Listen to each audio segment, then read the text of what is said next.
Hello everyone. Last lecture में हम लोगों ने इनकम टैक्स, कस्टम ड्यूटी और एक्साइज ड्यूटी के बारे में जाना था। इस वीडियो लेक्चर में हम लोग जानेंगे वैट के बारे में, value added tax. It is a value added tax. It is an indirect tax. ये कौन सा टाइप है? इनडायरेक्ट टैक्स का एक टाइप है। Tax is based on amount of the value added at each case. जैसे जैसे किसी प्रोडक्ट में उसका वैल्यू बढ़ते जाता है, उसका मूल्य वृद्धि होते जाता है, वैसे ही उस पर हम लोग यह टैक्स लगाते हैं। कौन सा? Value added tax. अगर हम आसान शब्दों में बात करें तो वैट एक प्रकार का अप्रत्यक्ष कर है जो वस्तु के और सेवा पर लगाया जाता है, क्योंकि वस्तु और सेवा उत्पादन के हर पड़ाव में मूल्य वृद्धि होती जाती है। जैसे जैसे प्रोडक्ट तुम्हारा मैन्युफैक्चर होगा वैसे वैसे उसका वैल्यू बढ़ते जाएगा। मान के चलिए अभी रॉ मटेरियल है, आपने उसका कुछ गुड्स बना दिया, कोई प्रोडक्ट बना दिया, उसका क्या हुआ? वैल्यू बढ़ गया। जैसे ही उसका वैल्यू बढ़ेगा उस पर टैक्स लगेगा। इसलिए वस्तु के उत्पाद से लेकर बिक्री तक, उत्पाद से लेकर बिक्री से मतलब मैन्युफैक्चरिंग होने से लेकर उसे सेल होने तक हर पड़ाव में वैट लगाया जाता है। वैट किसी भी देश के जीडीपी का एक महत्वपूर्ण हिस्सा होता है। ठीक है। हालांकि वैट निर्माताओं द्वारा सरकार को भरा जाता है। सरकार को वैट कौन देता है? निर्माता देता है। परंतु वास्तव में यह टैक्स ग्राहक वस्तु को खरीद के समय भरते हैं। निर्माता सिर्फ सरकार तक पहुंचाने का काम करता है। नियम यह है कि यह टैक्स सरकार को कौन भरेगा? तो आपका जो मैन्युफैक्चरर है वो भरेगा। परंतु ये ऑलरेडी क्या करता है, पहले से इस टैक्स को आपका जो प्राइस होता है ना, एमआरपी, उसमें ऐड कर देता है। ठीक है। तो अल्टीमेटली टैक्स आप ही को देना पड़ता है, लेकिन उसको भरने का काम कौन करता है? आपका मैन्युफैक्चरर। कोई भी व्यक्ति जो वस्तु और सेवा की आपूर्ति कर सालाना 5 लाख का टर्नओवर कमाता है, कितना? 5 लाख का टर्नओवर कमाता है, उसे वैट भरने के लिए रजिस्ट्रेशन कराना क्या है? अनिवार्य है। जिसका भी साल भर का इनकम 5 लाख से ऊपर है उसको वैट सरकार को देना पड़ता है। आगे क्या है? वैट उत्पादन के हर पड़ाव पे लगाया जाता है, जिसकी वजह से कर की प्रक्रिया मतलब टैक्स का भरने का जो तरीका होता है वो आसान हो जाता है और ट्रांसपेरेंट हो जाता है, पारदर्शी हो जाता है। एक फायदा और है कि वैट से कर की जो चोरी होती है, बहुत से लोग टैक्स नहीं भरते हैं, पैसा बचा लेते हैं, तो इसका भी संभावना क्या हो जाता है? कम हो जाता है। The VAT was introduce into Indian taxation system. Indian taxation system में वैट को 1 अप्रैल 2005 1 अप्रैल 2005 को इंट्रोड्यूस किया गया था। The existing general sales law tax was replaced by value added tax act. वर्तमान में आपके पास कौन सा है? सेल्स टैक्स है। ठीक है। इसको रिप्लेस किया गया है सेल्स टैक्स के द्वारा वैट को। अब है किसका इम्प्लीमेंटेशन कौन कराता है? तो मिनिस्ट्री ऑफ फाइनेंस जो है, आपका वित्त मंत्रालय जो है, इसका इम्प्लीमेंट कराता है। Both state and central government collect tax, दोनों मिलकर इसको कलेक्ट करती है, दोनों की हिस्सेदारी होती है। अब इसको एक एग्जाम्पल के थ्रू आप लोग समझिए। व्यापारी द्वारा वस्तु और सेवा की बिक्री के लिए व्यापारी द्वारा वस्तु और सेवा की बिक्री से लिए गए टैक्स और वस्तु और सेवा के उत्पादन के लिए खरीदे गए कच्चे माल पर दिए गए टैक्स के बीच का अंतर निकाला जाए तो जितनी राशि निकलेगी वो वैट कहलाएगी। इसका क्या मतलब हुआ? मान के चलिए आप एक मैन्युफैक्चरर हैं, आप कोई एक प्रोडक्ट बनाते हैं। ठीक है। आप प्रोडक्ट का प्रोडक्शन करते हैं, आप किसी इंडस्ट्री के मालिक हैं। तो आप प्रोडक्ट को बनाने के लिए पहले क्या कीजिएगा? पहले आप रॉ मटेरियल खरीदिएगा। ठीक है। रॉ मटेरियल खरीदिएगा, उस पर आपको सरकार को टैक्स देना पड़ेगा। आपने प्रोडक्ट बना लिया, प्रोडक्ट बनाने के बाद उसे आप क्या कीजिएगा? बेचिएगा। तो फिर से आप उस पर क्या लगाइएगा? टैक्स कुछ ना कुछ ऐड कर दीजिएगा। तो जो आपने पेड किया और जो आपने टैक्स उस पर ऐड किया, उस दोनों का जो डिफरेंस होगा वही आपका वैट कहलाएगा। एक एग्जाम्पल के थ्रू हम लोग इसको समझते हैं, आपको और अच्छे से समझ में आएगा। उदाहरण के लिए मान लीजिए राहुल एक नया रेस्टोरेंट खोला है। राहुल क्या किया है, एक नया रेस्टोरेंट खोला है जिसके लिए उसने 50,000 का कच्चा माल खरीदा है। रॉ मटेरियल कितना खरीदा उसने, 50,000 रुपया का खरीद लिया। उन कच्चे माल पे राहुल को 10% टैक्स भरने पड़ेगा। मतलब 50,000 रुपया का 10% कितना हुआ, 5,000 रुपया। राहुल 5,000 रुपया क्या किया, सरकार को टैक्स भर दिया। अब क्या किया राहुल रेस्टोरेंट के द्वारा, अब कच्चे माल से उसने क्या किया, खाना बनाया, और खाना बना के उसको बेचा, कस्टमर को खिलाया। इससे राहुल क्या किया, 1 लाख रुपया कमा लिया। 50,000 रुपया लगाया, सरकार को 5,000 रुपया टैक्स भी भर दिया, और कमाया कितना, 1 लाख रुपया। 1 लाख रुपया कमाया तो अब उसको फिर से टैक्स देना पड़ेगा। इस पर भी राहुल को 10% का कर भरना अनिवार्य है। यानी कि 1 लाख का 10% कितना है, तो 10,000 रुपया। लेकिन आप एक चीज ध्यान रखिए, वो ऑलरेडी 5,000 रुपया पहले टैक्स भर चुका है स्टार्टिंग में, जब वो रॉ मटेरियल खरीदा था। इस तरफ वैट कितना हो जाएगा, दोनों का डिफरेंस 10,000 माइनस 5,000 रुपया, तो टोटल कितना हो गया, 5,000 रुपया। तो उसे सरकार को अब वैट कितना देना पड़ेगा, सिर्फ 5,000 रुपया, क्योंकि 5,000 रुपया तो उसने पहले ही ऑलरेडी भर चुका है। अल्टीमेटली कहने का मतलब यह है कि राहुल को सरकार को 10,000 रुपया देना था, जो उसका कमाई हुआ था, उसके ऊपर 10%। परंतु राहुल पहले से 5,000 रुपया भर चुका था, तो अब उसको वैट के रूप में मात्र 5,000 रुपया ही देना पड़ेगा। भारत में कई व्यापारियों और कंपनियों में कर चोरी का मामला सामने आया है।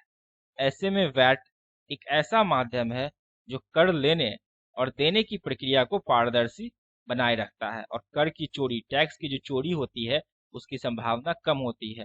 बहुत से लोग ऐसे होते हैं जिनके जो टैक्स भरने लायक होते हैं, जिनका इनकम जो होता है टैक्स भरने लायक होता है, परंतु वो चोरी छिपे नहीं भरते हैं, वो बचा लेते हैं, सरकार को झूठ बोलते हैं।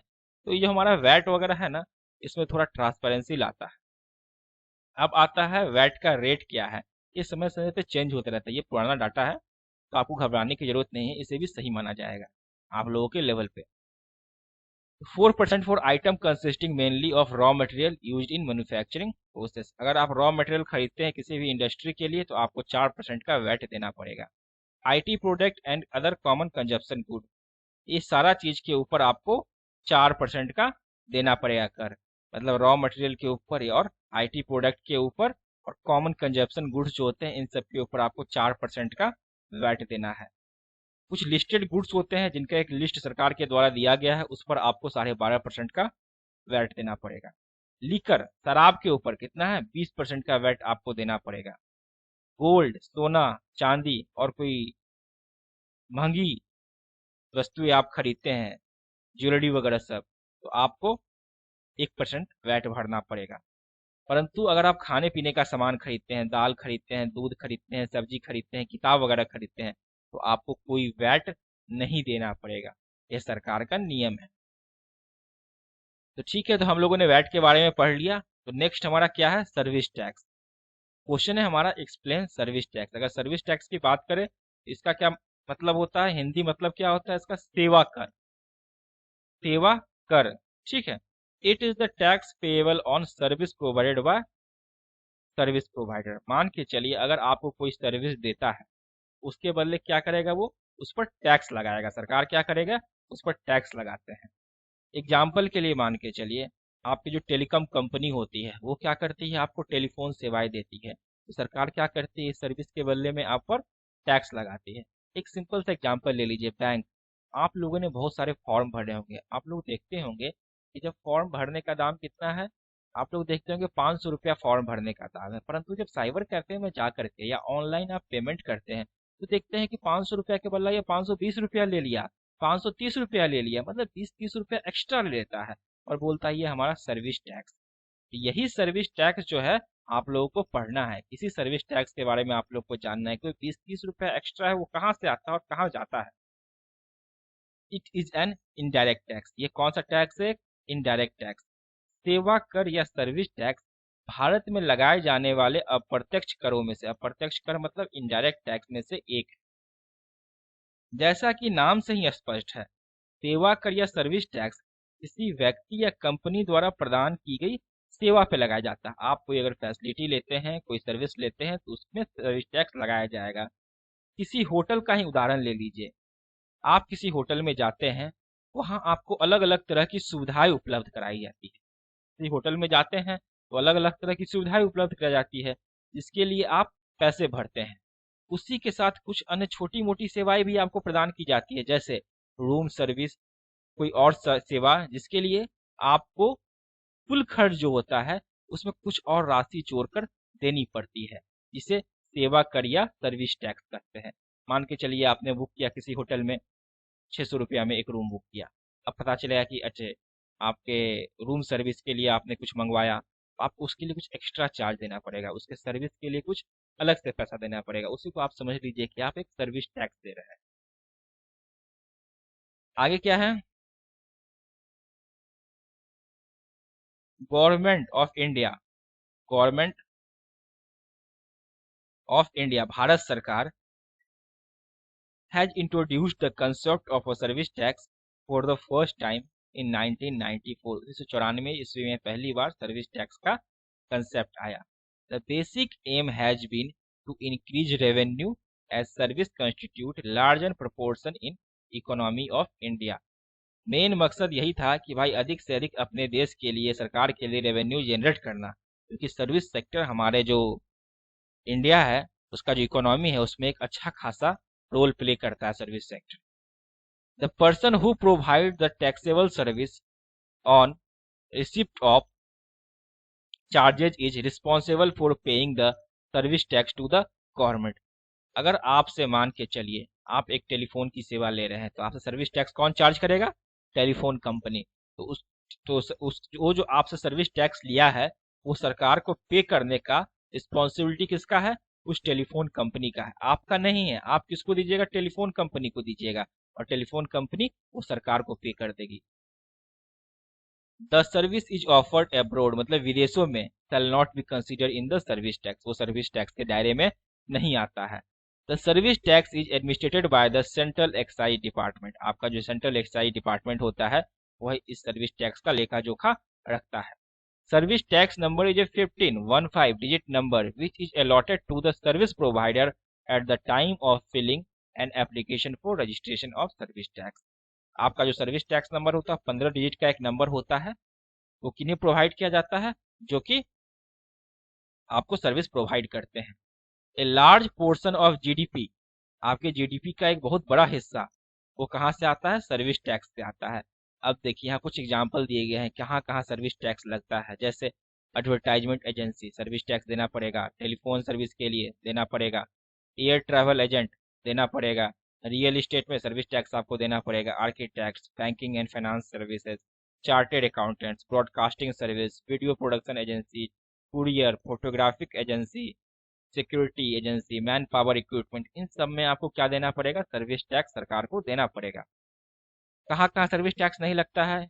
स्मॉल सर्विस प्रोवाइडेड, जिसका कि टर्नओवर 1 लाख से कम है, मतलब साल में उसका एक टर्नओवर 1 लाख से कम है, कोई सर्विस टैक्स नहीं देना पड़ेगा।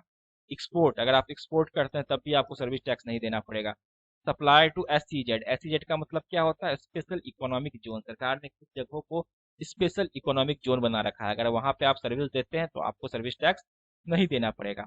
Service is provided to UN, UN का मतलब क्या होता है? United nation. इन सभी जगहों पे आपको सर्विस टैक्स नहीं लगता है। यहाँ आपको कुछ एग्जाम्पल दे रहे हैं जिससे कि आप समझ सकते हैं कि सर्विस टैक्स कैसा होता है। इस तरह का बिल अगर आप V2V मार्ट जो कपड़े की दुकान होती है उसमें अगर आप जाते हैं और या किसी भी शॉपिंग मॉल में जाते हैं और सामान वगैरह परचेज करते हैं तो आपको कुछ इसी तरह का बिल देखने को मिलता है। आप देखिए यहाँ पर आपका बिल हुआ कितना? 3210 रुपये का, 3210 रुपीज का आपका बिल बना। ठीक है, इस बिल में आप देखिए आपको क्या क्या चार्ज किया गया? वैट चार्ज किया, कितना? 12.5%, वैल्यू एडेड टैक्स, मतलब 441 रुपया 39 पैसा का। वैट आपसे आपसे कौन कलेक्ट कर रहा है? आपका जो शॉपिंग मॉल है वो आपसे वैट ले रहा है और किसको जमा करेगा? सरकार को। मतलब ये 441 रुपया किसको वो जमा कर देगा? जाके सरकार को जमा कर देगा। ठीक है, आगे फिर देखिए यहाँ पे सर्विस चार्ज 10%, सर्विस चार्ज यहाँ पे क्या है? 10% लिया गया है, 320 रुपया। फिर एक सर्विस टैक्स भी लिया गया है 5.6%, ये किस पे? ये कहाँ लिया गया है? 197.76 रुपीज। तो ये जो आपका सर्विस टैक्स होगा ये किसको जाएगा? सरकार को जाएगा। और ये जो सर्विस चार्ज लेता है ये कौन लेता है? आपका शॉपिंग मॉल वाला लेता है, वो अपने नाम पे ले लेता है, और ये जो है ये सरकार के नाम पे लेता है। तो टोटल अमाउंट कितना हो गया? ₹4170, मतलब आप खरीदे सामान 3210 रुपया का और आपको पे कितना करना पड़ रहा है, 4170 रुपया। यही आपका इतने सारे टैक्स इसमें ऐड हो गए। परंतु आप देखिए, अब तो जीएसटी आ गया है, तो जीएसटी आ गया तो आपको इतने सारे टैक्स अब दिखेंगे नहीं। बस आपको अब एक ही टैक्स दिखेगा। देखिए यहाँ पे 450 रुपये का बिल था, इस पर टोटल 12% का जीएसटी लगना है, जिसमें 6% राज्य का हिस्सेदारी होगा और 6% आपका केंद्र का हिस्सेदारी होगा। यहाँ लिखा हुआ है स्टेट जीएसटी, एस जीएसटी 6%, 24 रुपया हो गया। सेंट्रल जीएसटी 6%, ये भी 24 रुपया हो गया। तो केंद्र सरकार इससे 24 रुपया ले लेगा, राज्य सरकार इससे 24 रुपया ले लेगा। किससे लेगा? तो शॉपिंग मॉल से लेगा, जहां से आपने खरीदारी किया है उसे भरना है सरकार को, आपको नहीं भरना ये चीज। एक और देखिए आप, ये भी एक छोटा सा बिल है। इसमें भी देखिए आपको 140 रुपये का बिल बना है। आपको केसर पिस्ता आपने खरीदा, पाव भाजी खाया, यहाँ पे आइसक्रीम खाया है आपने, 140 रुपये का बिल बन गया आपका। इसमें आपको जीएसटी कितना परसेंट देना है? 18%। 9% आपका राज्य का हिस्सेदारी होगा और 9% आपका केंद्र सरकार का। तो दोनों का ऐड कर दीजिए, यहाँ पे टोटल 25 रुपया आपका बन रहा है। तो आपका बिल कितना हो जाएगा? 140 या प्लस 25, मतलब 165 रुपीज आपको पे करना पड़ेगा। और ये जो आपको जीएसटी दिखा, ये जिस शॉप से आप खरीद रहे हैं, जिस कंपनी से आप खरीद रहे हैं, वो कंपनी सरकार को पे करेगी। तो इस वीडियो लेक्चर में हम लोगों ने वैट और सर्विस टैक्स के बारे में जाना। अगर आपको कोई डाउट है या कहीं समझ में नहीं आया है तो प्लीज़ हमें कमेंट बॉक्स में बताइए, हम उसकी रिप्लाई करने की कोशिश करेंगे। धन्यवाद।